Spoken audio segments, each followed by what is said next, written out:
সকাল সকাল চলে এসেছি ছাদে। ছাদে এসে দেখছি চারপাশটা কি সুন্দর লাগছে, ঘন নীল আকাশ আর চারিদিকে মৃদুমন্দ বাতাস। এত অপূর্ব লাগছে কি বলবো, তাই তোমাদের সাথেও একটু শেয়ার করে নিচ্ছি। আর দেখো চারিধারে পাখি, গাছে কিচিরমিচির আওয়াজ, আর আমের মেলা। গাছে কত আমের মেলা বসেছে যেন মনে হচ্ছে। আর সকালবেলার এই প্রাকৃতিক সৌন্দর্যটা আমার বড্ড বেশি ভালো লাগে। চারিদিকটা থাকে শান্ত আর মৃদু মৃদু হাওয়া বয়, খুব ভালো লাগে। আর পাখির পূজন সব কিছু মিলিয়ে মিশিয়ে প্রকৃতির একটা আলাদা রূপ, আলাদা শোভা দেখা দেয়। খুব ভালো লাগে, তাই তাড়াতাড়ি করে চলে এসেছিলাম ছাদে সকাল সকাল। আর তোমাদেরকেও দেখাচ্ছি চারিধারটা কত সুন্দর লাগছে। তো আরেকটা জিনিস তোমাদেরকে দেখাবো, দাঁড়াও দেখাচ্ছি। আমাদের বেলগাছের দেখো কচি কি সুন্দর পাতা ধরেছে। বেলপাতাগুলোকে দেখো কি সুন্দর লাগছে, পুরো সেই সবুজের সমারোহ যেন বেলপাতাগুলো।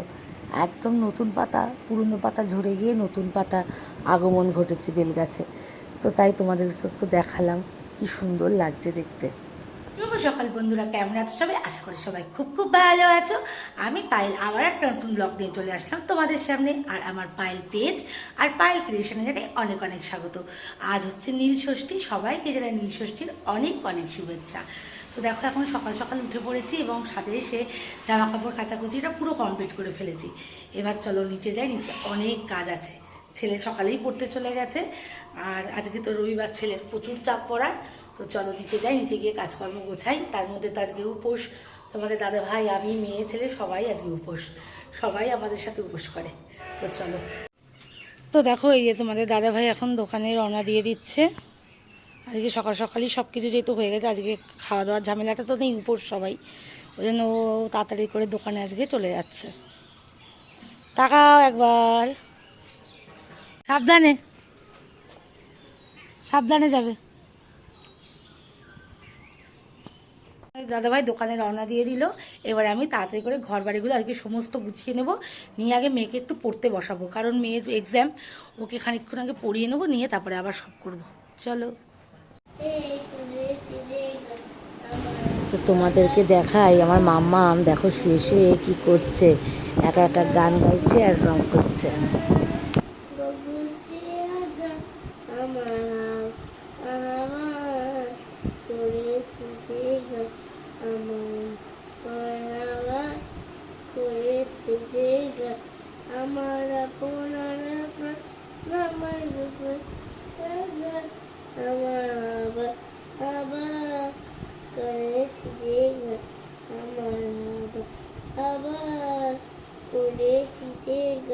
সমস্ত কাজকর্ম সেরে স্নান টান করে একদম চলে এসেছি।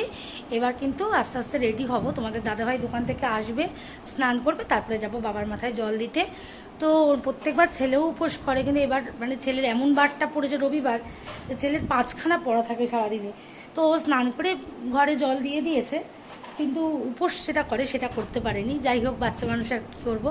তবে আমার মাম্মাম কিন্তু, দাঁড়াও তোমাদেরকে দেখ, মাম্মাম কিন্তু সেই সকাল থেকে আমাদের সাথে উপোস। ওর খুব মনের জোর, খুব লক্ষ্মী মেয়ে আমার, সত্যি এত লক্ষ্মী, মানে এত ব্যথা পায়, এত ইয়ে হয়, কোনো সময় একটু কাঁদে না। সেদিন মাঠে অতটা ব্যথা পেলো, মেয়ে একটু কাঁদলো না পর্যন্ত। আজকেও সেই সকাল থেকে উপোস হয়ে আছে, মানে কোনো সময় বলছে না যে মা আমার খিদে পেয়েছে, নিজে আরও বলছে না আমি উপোস করবই, আমি করবই। আমার লক্ষ্মী মা, আমার সোনা মা, আমার সত্যি ভালো মেয়ে আমার। তো এবার কাজকর্ম বাদবাকি গুছিয়ে নিই। তো চলো আবার দেখা হবে একেবারে ঠাকুর ঘরে গিয়ে। তো দেখো আজকে নীল ষষ্ঠীর জন্য আমার গোপালও নতুন জামাই সেজে উঠেছে। তোমাদের দাদাভাই দুটো জামা নিয়ে এসেছে, একটা আজকে পরালাম আর একটা পয়লা বৈশাখের দিন গোপালকে পরাবো। তো আমার এদিকে সেবা কমপ্লিট, এবার আমরা আস্তে আস্তে রেডি হব, হয়ে যাব ঠাকুর ঘরে। তো আমার গোপাল ঠাকুরকে কেমন লাগছে তোমরা কিন্তু অবশ্যই বলো জামাটা পরে। তো পয়লা বৈশাখ উপলক্ষে তোমাদের দাদাভাই কিন্তু আমাকে বিমল শাড়ি সেন্টার থেকে এই শাড়িটা কিনে দিয়েছিল। এই মানে দুটো শাড়ি একসাথে কিনেছিলাম, তোমাদেরকে দেখিয়েছিলাম দুটো চাপার শাড়ি, একটা এইটা আর একটা হচ্ছে সাদা লালের উপরে ছিল। তো আমার এই রঙটা এত পছন্দ, তাই ভেবেছিলাম এটাই নীলষষ্ঠীর দিন পরবো। তো চলো রেডি হয়ে নিই। আর এই দেখো আমার মামাকেও কিন্তু আমি আজকে খুব সুন্দর করে সাজিয়ে দিয়েছি, ও তো উপোস রয়েছে। আর ওরও এই জামাটা পয়লা বৈশাখের উপলক্ষেই কেনা, ওরও অনেকগুলোই হয়েছে, তার মধ্যে ভাবলাম যে ঠিক আছে আজকে একটা পরিয়ে দিই। আর এই যে আমি কালকে জাগদার থেকে এই ক্লিপগুলো মামার জন্য নিয়ে এসেছি। আর এই যে ফাইনালি আমি আর তোমাদের দাদাভাই কিন্তু রেডি হয়ে গেছি। তা আমাদের কেমন লাগছে অবশ্যই কিন্তু কমেন্টসে বলো যে আমাকে আর তোমার দাদাভাইকে কেমন লাগছে। আর তারপরে দেখো ঠাকুরের সমস্ত কিছু গুছিয়ে নিয়েছি ঝুড়ির মধ্যে। এইবার একদম সরাসরি চলে যাব ঠাকুর ঘরে। তো চলো, তো এই যে এখন যাবো নিচে, নেমে গেছি প্রায়। আর আমার যা এসেছে, আরেকটা যা, চলো তোমাদেরকে দেখাবো। যা প্রত্যেক বছর আসে, ওই দিদিভাই প্রত্যেক বছর আসে আমাদের বাড়িতে নীলের মাথায় জল দিতে, যেহেতু আমাদের প্রতিষ্ঠিত শিব, বাড়ির শিব। তো এই যে আমার যা, মানে আমার দিদিভাই এসে গেছে। আর বললাম যে দাঁড়াও তো, তোমারও একটু ভিডিও করি, তোমারও একটু ছবি তুলে নিই। তো যাই হোক, অনেকদিন পর কিন্তু দিদিভাইয়ের সাথে দেখা হলো। আর সত্যি কথা বলতে এখন কোথাও যাওয়াও হয় না, পড়া করে মানে ছেলে মেয়ে লেখাপড়ার জন্য বেরোতেই পারি না। তো তারপরে ঠাকুর ঘরে চলে এসেছি, আর তোমাদের দাদাভাই সমস্ত গুছিয়ে নিচ্ছে। আগে মা সব গুছিয়ে রেখে দিয়েছে, মানে শাশুড়ি মা সমস্ত গুছিয়ে রেখেই দিয়েছে। আর দিদিভাই যেহেতু আগে জল দেওয়া হয়ে গেছে, এরপরে কিন্তু আমরা এক এক করে দেবো। ফার্স্টে তোমাদের দাদাভাই বসেছে, দাদাভাই সমস্ত গুছিয়ে টুছিয়ে নেবে, নিয়ে তারপর আমরা এক এক করে কিন্তু জল দেবো। আর এই যে বাইরে এসে কিন্তু একটু দাঁড়িয়েছি, আমি, মা আর মেয়ে, আমরা একটু কথা বলে নিচ্ছি মায়ের সাথে। আর মা আবার বলছে দাঁড়া আমি একটু ঠিকঠাক হই, তারপর তুই ভিডিও কর। যাই হোক, এবার দেখো জল দেওয়া হবে এক এক করে। তোমাদের দাদাভাই ঠাকুরকে আগে ঘি মধু দিয়ে স্নান করে নেবে, নিয়ে তারপরে শিবের মাথায় আমরা কিন্তু জল দেবো। তোমাদের দাদাভাই আগে দেবে, তারপরে মেয়ে দেবে, তারপরে আমি দেবো। তো বিয়ের আগে যখন আমরাও ছোট ছোট ছিলাম, তখন আমাদেরও খুব আনন্দ হতো যেদিন ষষ্ঠী হতো। মা বাম্মারা সব সাবু মাখা করতো, কি ভালো লাগতো। তো ওই অপেক্ষায় থাকতাম কবে ষষ্ঠী হবে, কবে সাবু মাখা খাবো। তো যাই হোক, এই যে দেখো এখন আমার মাম্মাম চলে এসছে, ও এবার জল দেবে। এবার ও জল দিয়ে নিলেই তারপরে কিন্তু আমি দেবো।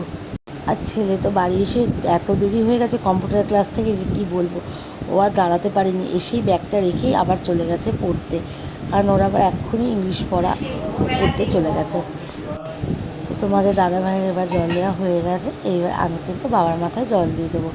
তো আমি তোমাদেরকে তো আগেই বলেছিলাম যে আমাদের এই শ্বশুরবাড়ির শিব প্রচুর মানে প্রতিষ্ঠিত শিব। আর এটা বাংলাদেশ থেকে আমার জ্যাঠা শ্বশুর মাথায় করে নিয়ে এসেছিলো আমাদের এখানে। তো আগে অনেক মানুষ আসতো, আর এখন পাড়ায় পাড়ায় অনেক মন্দির হয়ে গেছে বলে এখন আর সেরকম মানুষজন আসে না, খুব কম আসে। আর সত্যি কথা বলতে আমার শ্বশুরমশাই যতদিন বেঁচে ছিলেন ততদিন অনেক মানুষ আসতো, কারণ বাপি অনেক কিছু জানতো, মন্ত্রগুলো বলে দিত, সবাই পুজো দিত। তো এই যে দেখো আমরা ঘিয়ের প্রদীপ দিয়ে কিন্তু নীলের ঘরে, আমাদের ঘিয়ের প্রদীপ দিতে হয় সন্তানের নামে, আর নীল মোমবাতি দিই। তো কারা কারা ঘিয়ের প্রদীপ দাও অবশ্যই কিন্তু কমেন্টসে বলো। তো আমরাও দিই, মাটির ঘিয়ের প্রদীপ দিই। মাটির না বানাতে পারলে এমনি প্রদীপ কিনেও নিয়ে আসি। তো এবছরের হাতে বানাইনি, কিনেই নিয়ে এসছে তোমাদের দাদাভাই। তো যাই হোক, আর এই জায়গাটা না খুব ছোট, এই মানে মন্দিরের বেদির পাশ থেকে যেখানে আমাদের শিব ঠাকুরটা থাকে, তো এই জায়গাটা বসতে একটু অসুবিধা হয়। সব জায়গাটা ছোটো ছোটো, ঠাকুরের পিছনে জিনিসপত্র থাকে, এবার ভয় লাগে যদি ঠাকুরের জিনিসে পা লেগে যায়, ওই জন্য এই জায়গাটা বসতে খুব অসুবিধা হয়। তো এই যে তারপরে জল দিয়েই তো হঠাৎ করে কারেন্ট চলে গেছিলো। তো যাই হোক, তারপরে সব কিছু সেরে ওপরে চলে এসেছি। আর আজকে বানিয়ে নিয়েছি কিন্তু, যেহেতু আমাদের উপর সবার নিরামিষ, তো সেই জন্য ডালিয়া। আর এখন সাবু মাখা খাই না, কারণ সাবু মাখা খেলে অম্বল হয়। আর তার থেকেও বড়ো কথা কী বলতো, অনেক মিষ্টি খাওয়া হয়ে যায়, ওই জন্য আর খাই না। তো যাই হোক, তারপরে ডালিয়া খেয়ে আমরা কিন্তু একটু আমি রেস্ট নিয়ে নিয়েছিলাম। তোমাদের দাদাভাই তারপরে দোকানে চলে গেছে। হঠাৎ করে দেখছি অনেকখানি অন্ধকার হয়ে গেছে। তো তাড়াতাড়ি করে উঠে এই এবার সন্ধ্যে দেওয়া শুরু করেছি। আজকে নীল ষষ্ঠীর দিন, ওই জন্য একটু ধুনো দেবো চারিধারে। আমার তো ধুনো দিতে তোমরা জানোই খুব ভালো লাগে, তো অনেক দিন ধুনো দেওয়া হয় না।